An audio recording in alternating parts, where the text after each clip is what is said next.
Israel's military offensive in Gaza continues to escalate, with at least 24 Palestinians killed in an airstrike on a tent encampment for displaced families in Khan Younis, according to local health officials.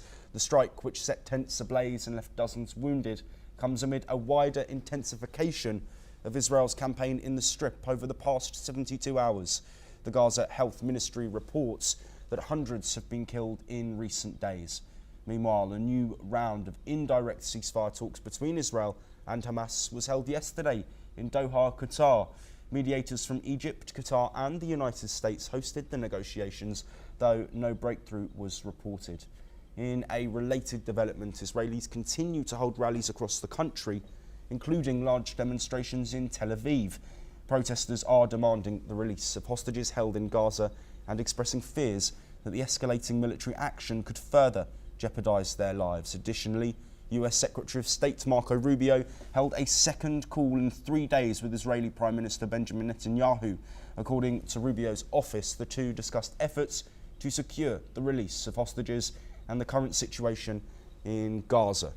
The Israeli military says that its latest campaign marks an expansion of the war aimed at achieving its objectives, including the defeat of Hamas and the safe return of hostages.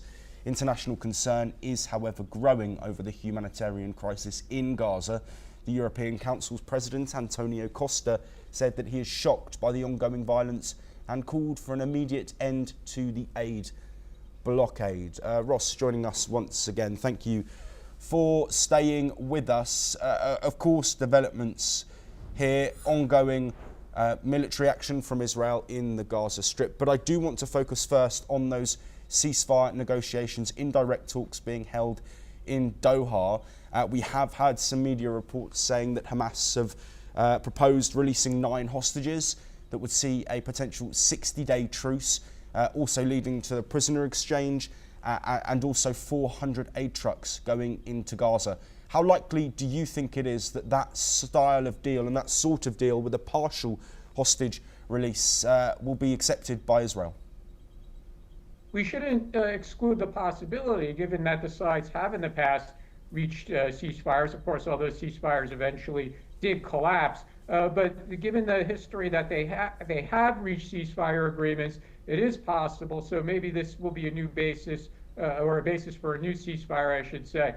We'll see what happens in the coming hours and days. But one thing that's very clear, even if they reach this ceasefire agreement, it's highly likely it would still come to an end and Israel would continue the war, because Israel's goal is very clear, and that's the complete elimination of Hamas.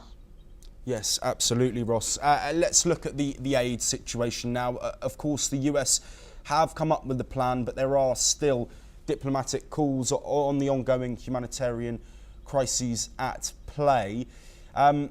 In terms of the situation on the ground, what more do you think needs to be done by the international community, given that so many are speaking out against the current aid blockage in place? That's an interesting question, and you refer to the international community.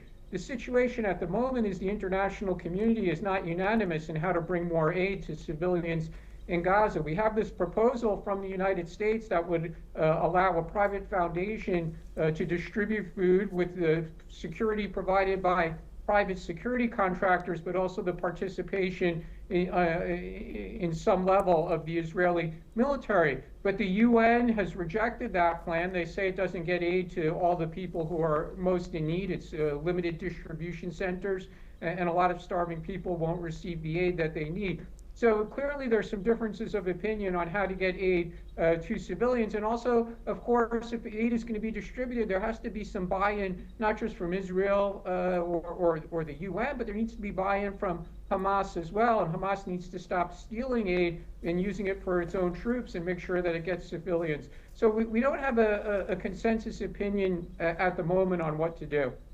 Yes, absolutely. Of course, the situation with aid getting into the hands of Hamas is a big concern for Israel. Looking at Israel, of course, there have been more protests, as we've mentioned, in Tel Aviv over the ongoing situation with hostages dead and alive still being held, over 50.